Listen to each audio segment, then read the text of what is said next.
나를 떠나서는 너희가 아무것도 할 수 없습니다. 우리 9절부터 17절까지 합독하겠습니다. 아버지께서 나를 사랑하신 것 같이 나도 너희를 사랑하였으니 날 사랑 안에 거하라. 내가 아버지의 계명을 지켜 그의 사랑 안에 거하는 것 같이 너희도 내 계명을 지키면 내 사랑 안에 거하리라. 내가 이것을 너희에게 이르면 내 기쁨이 너희 안에 있어 너희 기쁨을 충만하게 하려 함이라.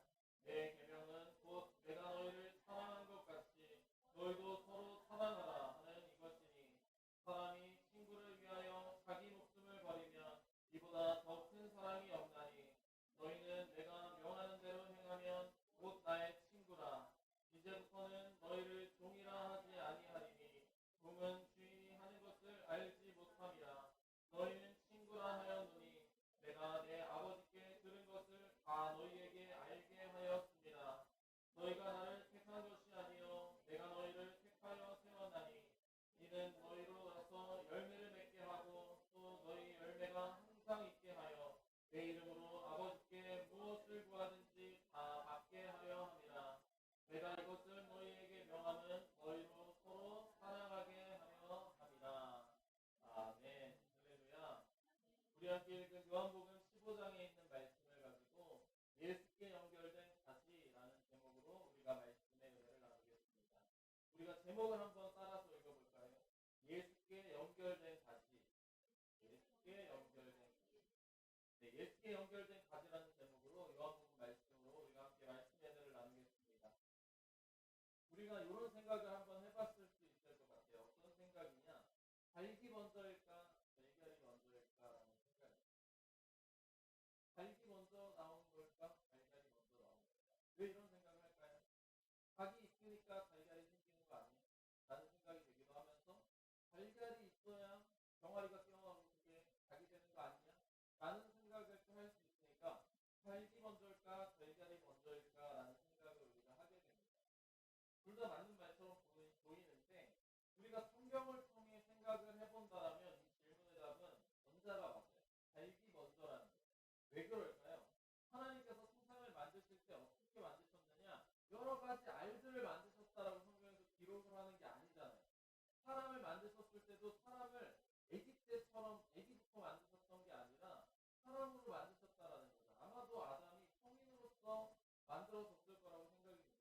다른 동물들과 식물들도 마찬가지로 하나님께서 뭐 씨앗을 만드셨다라고 표현하지 않고 하나님께서 동식물을 만드셨다라고 표현을 했던 것을 생각해 보면 하나님께서는 어떤 완전한 모습, 성장한 상태의 모습으로 그 사람이나 이 모든 세상 만물을 만드셨다라고 한번 생각을 해볼 수가 있을 것 같아요. 근데 이거 이 두 가지의 논리, 뭐 닭이 먼저냐, 달걀이 먼저냐에 대해서 무엇이 정답이다, 이것이 맞는 말이다라는 것을 제가 뭐 스스로 말하고 싶었다는 게 아니에요. 근데 굳이 선택하라면 닭이 먼저인 게 아닐까라는 생각을 한번 해보겠다는 거죠. 근데 이게 닭이 먼저, 달걀이 먼저, 이것이 무슨 생각일까요? 순서의 문제인 거죠. 뭐가 먼저 있는 것이냐라는 그 순서의 문제인 것인데 오늘이 무슨 날이죠? 5월 5일. 우리가 잘 알고 있는 어린이날입니다. 그리고 5월 8일은 어버이날이었어서 5월달이 가정의 달이라고 부르기도 하죠. 가정은 어떻게 이루어지나요? 앞서 말한 순서로 생각을 해본다면 남자와 여자가 만나서 부부가 된 다음에 한 가정을 이루게 되는 것이죠. 그리고 그 부모를 통해서 자식을 낳고 그 자식과 함께하는 가정이 조금 더 커지면 더 큰 가정이 이루어지는 것으로 우리가 그 순서를 생각을 해볼 수 있다는 것입니다. 근데 가정이라는 것은 과연 무엇으로 연결이 된 것일까 생각해보면 우리가 핏줄로 연결됐다라고 생각을 할 수 있잖아요. 그런데 한 사람은 핏줄로 연결이 되어 있어요. 남편과 아내는 핏줄로 연결이 되어 있어요. 그럼에도 불구하고 남편과 아내는 우리나라가 세는 그 촌수로 보자면 무슨 촌이에요? 영촌, 무촌의 관계라고 볼 수가 있잖아요. 핏줄로 가족이 연결이 되어 있는데 가족으로 그 핏줄로 연결되지 않은 남자와 여자는 오히려 다른 촌수보다 더 가깝게 말을 하고 있다라는 것을 우리가 생각해보면 좀 특이하다라고도 볼 수가 있는 것이죠. 그렇다면 그 혈연 관계, 그 피로 맺어진 것보다 가족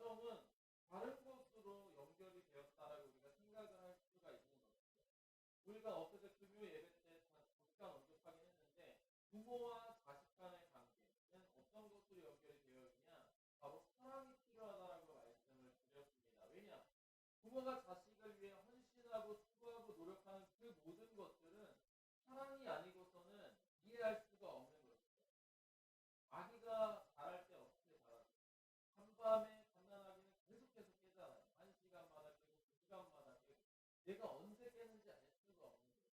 그리고 얘가 계속해서 울고 불고 하는데 얘가 배고파서 우는 건지 몸이 아파서 우는 건지 부모여도 그걸 알 방법이 사실 없다라는 거예요.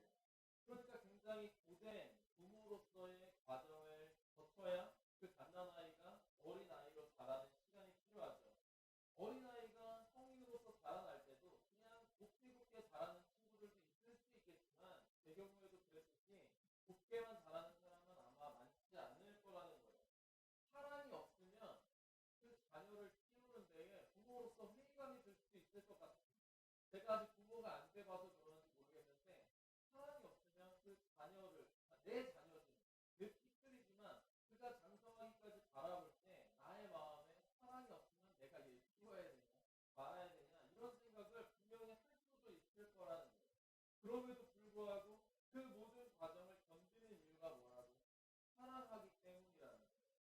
부모님에게 사랑이 있기 때문에. 부부도 마찬가지겠죠. 사랑이 있기 때문에 핏줄로 맺어져 있지도 않은 그 관계를 끊임없이 다른 어떤 관계보다도 강하게 연결시키고 있다라는 것입니다. 오늘 본문의 말씀을 우리가 살펴보면 5절에서 이렇게 말씀하고 있습니다. 나는 포도나무요 너희는 가지라. 그가 내 안에 내가 그 안에 거하면 사람이 열매를 많이 맺나니 나를 떠나서는 너희가 아무것도 할 수 없음이라. 지금 여러분들이 창밖을 한번 보시면은 가로수나 나무들이 굉장히 무성하게 자란 것을 볼 수가 있어요. 몇 달 전만 해도 겨울이었고 한 3월쯤만 해도 그렇게 잎사귀가 많이 많이 자랐다고 생각을 못했는데 얼마 전부터 보니까 굉장히 많은 그 나무들이 자라있다라는 것을 생각을 해볼 수가 있었습니다. 그런데 이 나무가 많이 자라있으면 이제 그 아파트에서도 경비 아저씨들이 이제 가지를 칠 거 아니에요. 근데 그 가지를 많이 쳤을 때에 떨어져 나간 가지에서 계속해서 나뭇잎이 자라는 경우를 여러분들이 보신 적이 있나요? 그럴 수는 없는 거죠. 가지가 바닥에 굴러다니면서 이파리를 계속 푸르게 유지할 수는 없는 거라는 거예요. 가지가 잎사귀를 무성하게 자라려면 거기에서 꽃을 맺고 열매를 맺으려면 어떻게 해야 돼요? 나무에 연결되어 있어야 된다라는 것을 우리가 상식적으로 알고 있다라는 것입니다. 예수님께서 저와 여러분들의 관계를 비유적으로 말씀하고 있습니다. 예수님은 포도나무고 우리는 가지라는 거예요. 그러니까 우리는 어디에 연결돼 있어야 되느냐? 저 밖에 있는 나무에 가지가 뻗어나와 있는 것처럼 우리가 뻗어나면서 우리가 살아갈 수 있겠지만 연결은 되어 있어야 된다는 거예요. 바로 누구에게? 예수님께 연결이 되어 있어야 포도나무로서 아름다운 가시를 맺을 수 있다라고 예수님께서 말씀하고 있다는 사실을 저와 여러분들이 반드시 기억하시기를 바랍니다. 나무에 잘 붙어 있다라는 것은 바로 예수님 안에 있다라는 거예요. 이 나무 바깥에 있거나 나무에서 떨어져 나간다라는 것은 무엇을 말하는 것일까요? 예수님과 떨어져 있다라는 것을 우리가 생각할 수 있다라는 거예요. 그것을 가지고 우리가 말씀에 들어가겠습니다.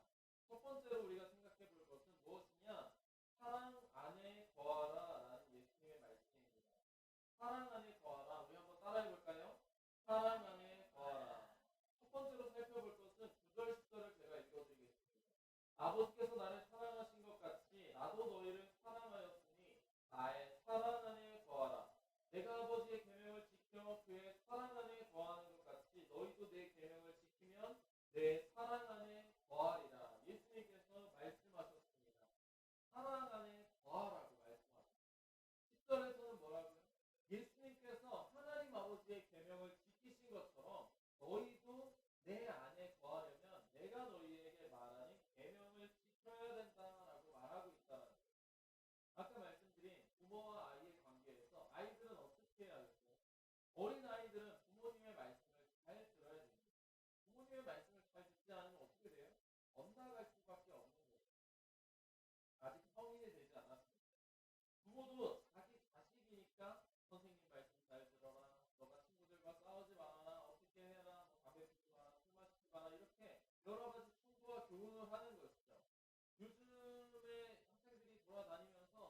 골목길 같은 데 보면 요즘에 진짜 뭐 담배를 피거나 그런 것들이 옛날보다 더 심하죠. 그런데 제가 학생 때였으면 길 가다가 그런 양아치 같은 친구들, 잘 노는 친구들이 어디서 막 이렇게 사람들 괴롭히거나 그럴 때 어른들이 꼭 한마디씩 해줬어요. 그러면 되겠냐? 너네 그러지 말아라라고 했을 때 그때 양아치들, 막 노는 친구들은 막 그러면서 죄송하다고 하면서 막 도망갔거든요. 지금 애들은 안 그러잖아요. 지금 애들은 어른들이 뭐라 그러면 당신이 뭔데? 그래요. 네가 뭔데 나한테 뭐라 그래? 막 이런 식으로 행동을 한다라는 거예요. 왜 그래? 네가 나한테 충고를 할 이유가 있는데, 네가 나한테 충고할 주제가 되니? 내 부모도 아니면서 왜 그래? 이런 식으로 말을 하는 거예요. 부모니까 자기 자식에게는 뭐라고 말을 할 수 있고 충고할 수 있는 것이지만 남은 알 수 없다. 뭐 이런 식으로 아이들이 생각을 한다라는 거예요. 우리 사회가 어떻게 될지 아주 걱정스러운 부분이 있는데 사실 방금 말씀을 드린 것처럼 그런 충고와 같은 경우도 부모니까 자기 자식에게 하는 것이라는 거예요. 일견 맞는 말이기도 해요. 나는 부모 없는데 나한테 왜 충고를 하십니까? 라고 말하는 그 사람의 그 아이들의 말도 그럴 수도 있겠다. 그렇게 생각할 수는 있겠다라는 생각도 든다라는 거예요. 우리가 그 관점으로 생각을 해본다면 저와 여러분들이 하나님의 말씀을 들어야 하는 이유는 무엇일까요? 바로 저와 여러분들이 하나님의 자녀이기 때문입니다. 예수님만 하나님의 자녀, 예수님만 하나님의 아들이 아니라 하나님께서 저와 여러분들을 예수님을 통해서 아들과 딸로 양자 삼아 주셨다라고 성경에서 말을 하기 때문에 우리는 하나님의 말씀을 듣고 그 말씀을 따라야 한다는 사실입니다. 그런데 부모님의 말씀을 아이들이 지킨다라고 말씀을 드렸잖아요. 그 전후 관계가 바뀌면 안 된다라는 거예요. 부모님의 말씀이니까 아이들은 그 말씀을 따라야 되는 거예요. 아이들이 어떤 사람의 말을 듣는다라고 해서 그 누군가의 자식이 되는 것은 아니라는 거예요. 길 가는 아저씨나 길 가는 누군가가 저에게 이래라 저래라 말을 했을 때 제가 그 말을 따랐다라고 해서 제가 그 사람의 뭐 아들이 되는 건 아니잖아요. 전후 관계가 바뀌어서는 안 된다는 거죠. 우리가 하나님의 말씀을 듣는 이유는 우리가 하나님의 자녀가 되었기 때문에 그분의 말씀대로 사는 것이고 그분의 말씀을 지키는 것이지 우리가 하나님을 믿지도 않으면서 우리가 하나님을 알지도 못하면서 하나님의 말씀, 성경에 있는 말씀대로 살아간다라고 해서 우리가 하나님의 자녀가 되는 것은 아니라는 거죠. 먼저 돼야 되는 것은 무엇이라고요? 저와 여러분들이 예수님을 통해 하나님의 자녀가 되는 것이 먼저라는 거예요. 우리가 아무리 말씀대로 살고 착하게 살고 선한 일을 베풀고 누군가에게 밥을 사주고 좋은 일을 많이 한다라고 해봤자 우리는 하나님의 자녀가 될 수 없다라는 거예요. 사람의 선행이 아무리 많아져 봤자 하나님의 전에 다다를 수가 없다라는 거예요. 우리가 하나님의 말씀을 따라하며 선을 베풀 때 더욱더 선을 베풀고 사랑을 베푸는 이유는 전제가 뭐라고요? 바로 우리가 하나님의 자녀가 되었기 때문이라는 사실을 기억하시기 바랍니다. 의로운 삶을 아무리 노력해봤자 우리는 의로운 존재가 되지 못한다는 거예요. 하나님께서 우리를 의로운 존재로 만들어 주셨기 때문에 그 의로운 존재답게 하나님의 자녀다운 삶을 우리가 살아간다라는 사실을 우리가 기억하시기 바랍니다. 사랑하는 것. 여러분, 예수님께서 우리에게 무엇을 요구하셨어요? 사랑하라라고 말씀을 하셨는데 사랑이란 무엇일까? 누구나 할 수 있는 것 같기도 해요. 지난주에 정말 최고의 시청률을 찍었던 드라마가 끝났는데 눈물의 여왕이라는 드라마가 끝났습니다. 거기서도 남자 여자의 주인공이 정말 뜨겁게 사랑하는 장면이 나오고 있습니다. 모든 드라마에서 이 사랑이라는 소재로 드라마 작가들이 많은 이야기를 만듭니다. 우리가 영화를 봐도 많은 주인공들이 사랑하는 장면이 있는 것처럼 또 부모가 자식을 사랑하는 것처럼 부모 자식만이 아니라 사랑하는 남녀가 사랑을 할 수도 있고 친구도 친구끼리 우정을 가지고 친구를 더욱더 사랑하는 경우가 있잖아요. 그럼 이 사랑이라고 우리가 말하는 것은 굉장히 흔한 것 같아요. 별것 아닌 것 같을 수도 있을 것 같아요. 우리가 너무나도 많이 듣고 TV를 켜면 나오는 그 모든 사람들이 너무나도 많은데 예수님은 도대체 우리에게 왜 사랑하라라고 말씀을 하는 것입니까? 우리는 이미 많은 사랑을 하고 있는데 많은 사랑을 알고 있는데 예수님은 도대체 뭔 사랑을 우리에게 하라고 말씀을 하시는 것일까? 우리가 오늘 부분을 통해 생각을 해보자면 예수님께서 우리에게 원하시는 말씀, 하나님께서 우리에게 원하시는 계명, 그 사랑은 그 세상의 사랑과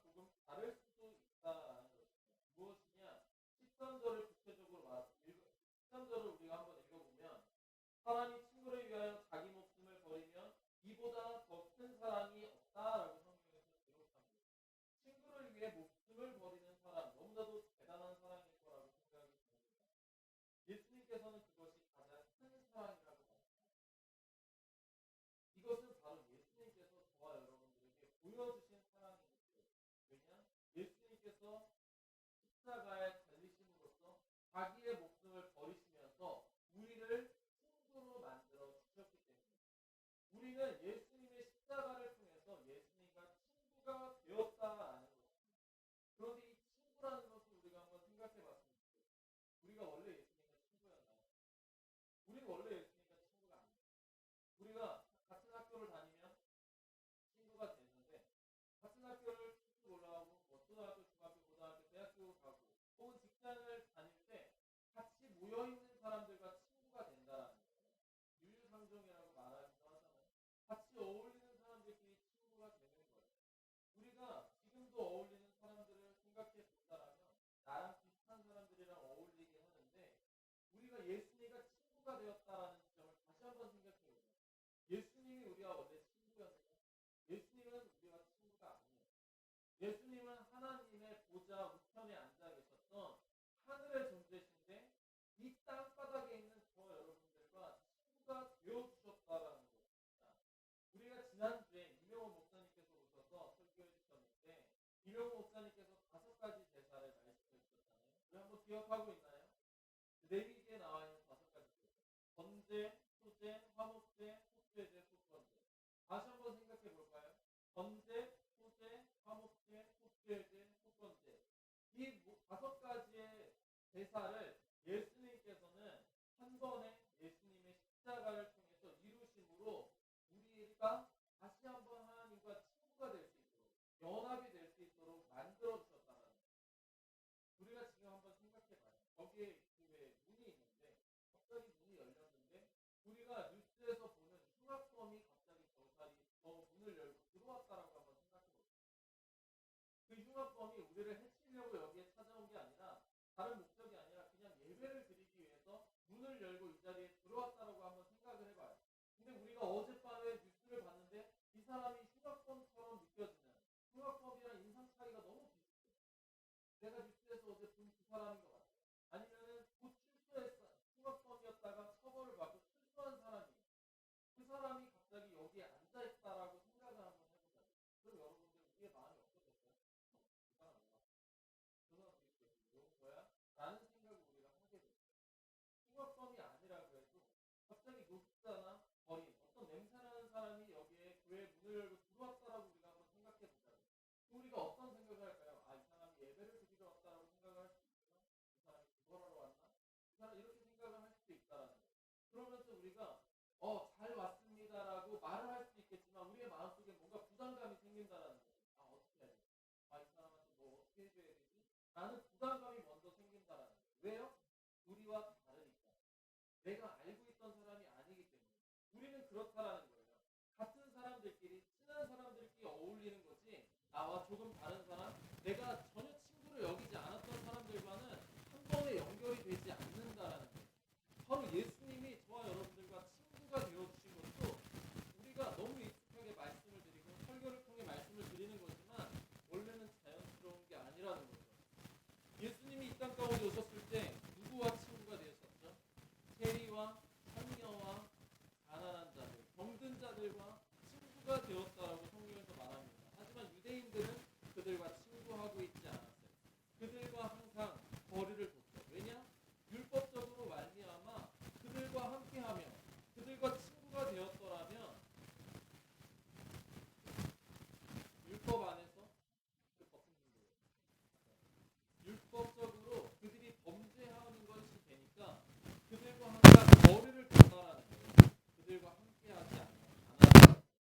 예수님은 하지만 그들과 함께 하셨고 그들과 친구가 되어 주셨다라는 거예요.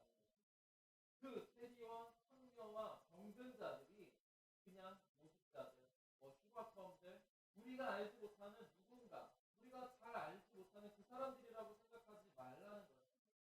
바로 그 존재들은 저와 여러분들입니다.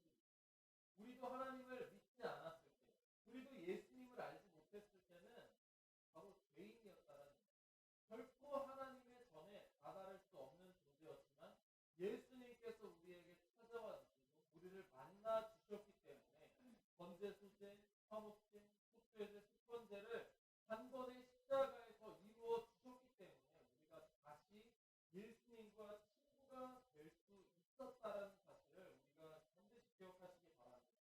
우리도 죄인이었을 때 하나님께서 우리를 만나서 우리를 자녀 삼아 주셨다는 거예요.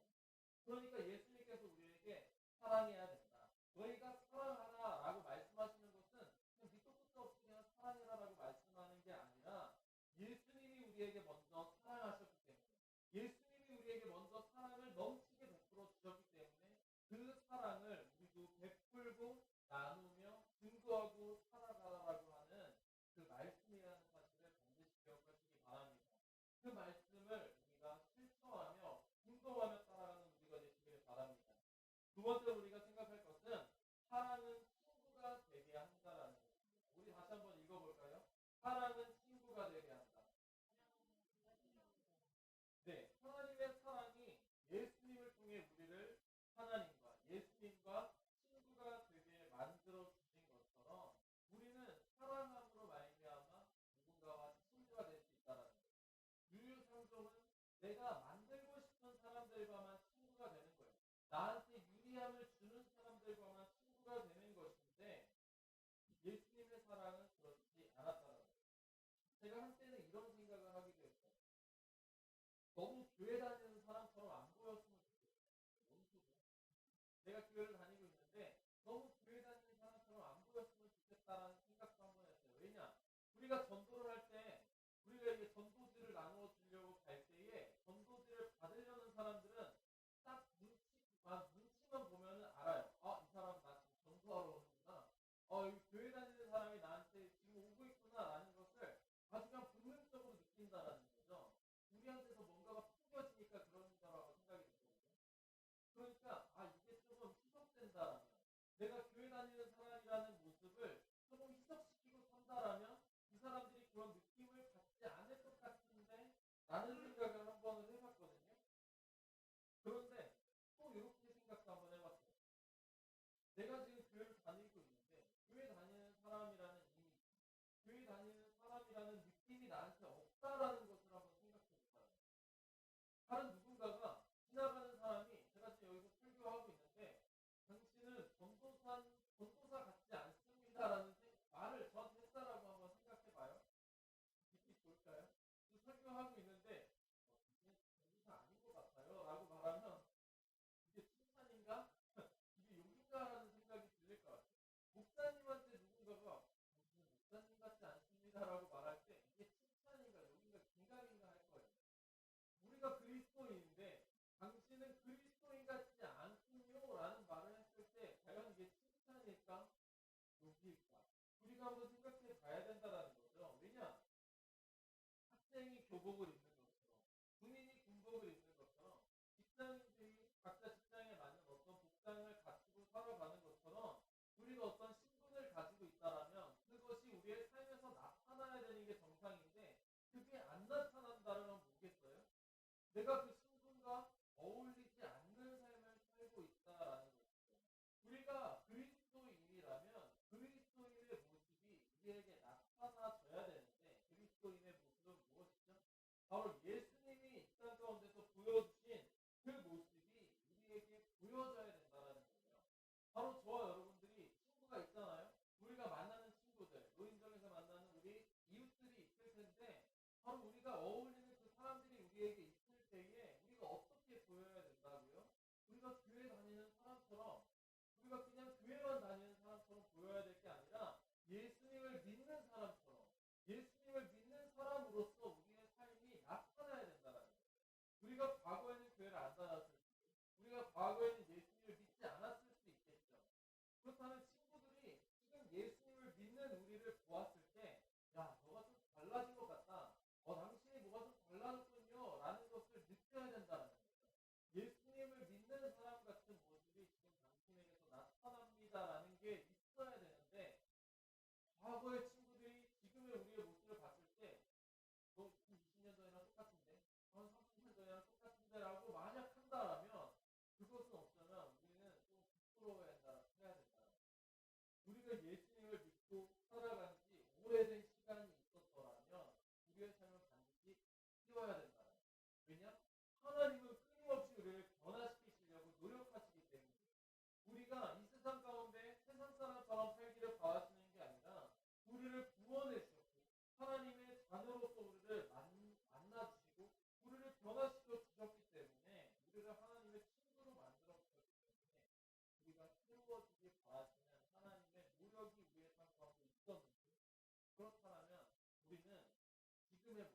옛날의 모습과 변치 않는 모습으로 살아가는 것이 아니라 예수님을 닮아가는 모두가 되시기를 바랍니다. 우리의 삶을 통해서 누군가가 당신을 보니 예수님이 보입니다라는 말을 듣기가 쉽지 않겠지만 그거에 조금이나마 비슷한 모습이라도 내 삶 가운데 나타나시기 바랍니다. 그런 예수님을 따르는 저와 여러분들이 되시길 바랍니다. 우리가 노래로도 잘 알고 있을 텐데 고린도전서 13장의 말씀 내가 천사의 말을 한다라고 내 안에 사랑이 없으면 소용이 없다. 그러니까 우리가 예수를 닮는다라는 것에서 가장 핵심적인 게 뭐라고? 사랑하는 거예요. 나를 사랑하는 건 누가 안 시켜도 할 수 있어. 내가 하는 일에 대해서는 우리는 얼마든지 용납하고 얼마든지 칭찬하고 살 수 있거든요. 하지만 내가 아닌 다른 사람을 사랑하고 칭찬하는 것은 우리가 나에게 유익이 될 때나 하는 거라는 거예요. 그렇기 때문에 우리에게 사랑이 있어야 된다는 것은 세상이 말하는 것, 우리에게 자연스러운 그런 사랑이 아니라 우리가 평소에 하지 못했던 거예요. 나에게 유익이 되지 못해도 친구를 사랑하고 이웃을 사랑하고 다른 누군가를 끊임없이 사랑할 수 있는 저와 여러분들이 되시기를 예수님의 이름으로 축복합니다. 우리가 마지막으로 생각해 볼 것은 사랑은 조건이 아니다라는 것입니다. 우리 한번 읽어볼까요? 사랑은 조건이 아니다. 사랑은 조건이 아니다. 사랑은 조건이 아니라는 것. 바로 기독교에서 말하는 사랑은 조건이 아니라는 것. 부모가 자식을 키우는 이유는 뭐예요? 사실 사랑으로 키우기도 하지만 내가 늙으니까 아이들이 있어야 그 아이들이 자라나서 나를 공경할 거 아니에요? 지금 대한민국의 인구 출생률이 몇이라고 하는지 들어보셨나요? 0.67이라고 해요. 0.7 정도 되는 거죠. 그러니까 한 사람이 그러니까 한 명이 애를 낳으면 한 명을 안 낳는다는 거. 그러니까 두 명이 애를 낳았을 때 그러니까 한 사람이 어쨌든 한 명의 애를 안 낳는 거죠. 그러니까 100명, 여자 100명이라고 생각을 했을 때 70명의 애가 나온다라는 거예요.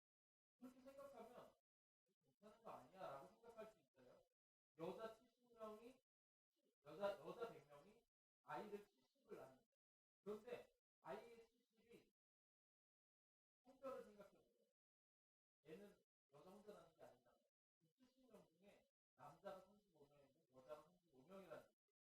그러니까 100명이 있었을 때에 그 다음에 후보는 남자 35명, 여자 35명이라는 거예요. 그럼 남자 35명, 여자 35명이 결혼하고 애를 낳으면 0.7명이라고. 어떻게 된다고요? 25명 정도 생기는 거예요. 그럼 그 25명은 그냥 온전한 25명이냐? 아니라는 거죠. 남자 12명, 여자 12명밖에 안 된다는 거예요. 그러니까 남자 100명과 여자 100명이 만났을 때에 한 두 세대만 거쳤는데 어떻게 돼요? 아이들은 한 10명밖에 안 남는다는 거죠. 지금 대한민국 진짜 나가기 직전이에요. 대한민국이 그냥 지구상에서 사라질 것 같아요. 아무리 봐도. 국민연금 낼 사람 아무도 없고 뭐 건강보험 낼 사람 아무도 없고 이게 중요한 게 아니라 그냥 그 인구의 산술적으로 보면 대한민국이 그냥 소멸되기 직전의 상황이 된다라는 거예요.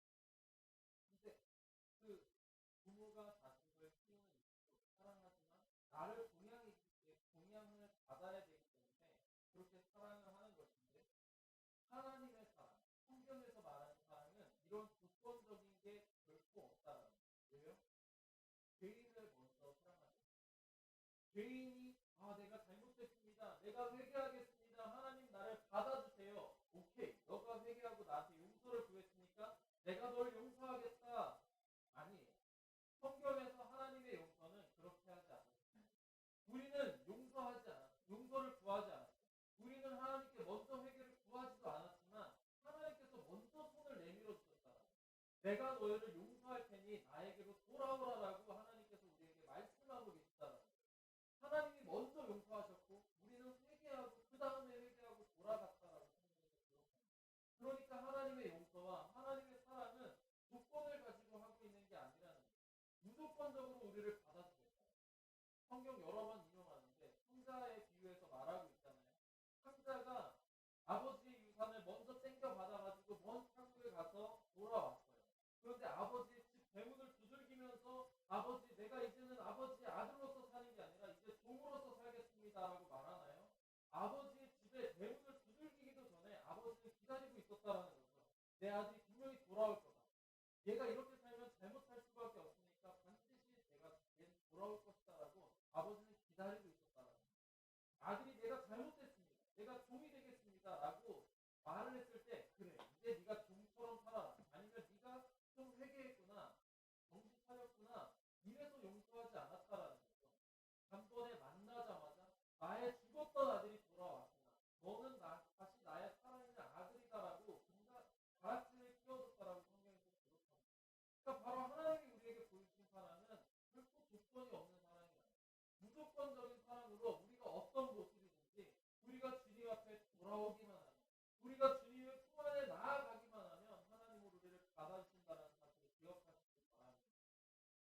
우리가 예수님이라는 나무에 붙으려고 어떤 노력을 할 수가 없다는 거죠. 그저 예수님이 우리를 붙여주시기만 하면 돼요. 우리를 붙여주시기만 하면 되는 것이고 우리는 거기서 떨어지지만 않으려고 하면은 우리는 그 안에서 열매 맺고 아름답게 자라날 수 있는데 우리는 생각한다라는 거죠. 아, 내가 어떻게 하면 더 아름다운 열매를 맺으려고 주님 곁에 붙어 있을까?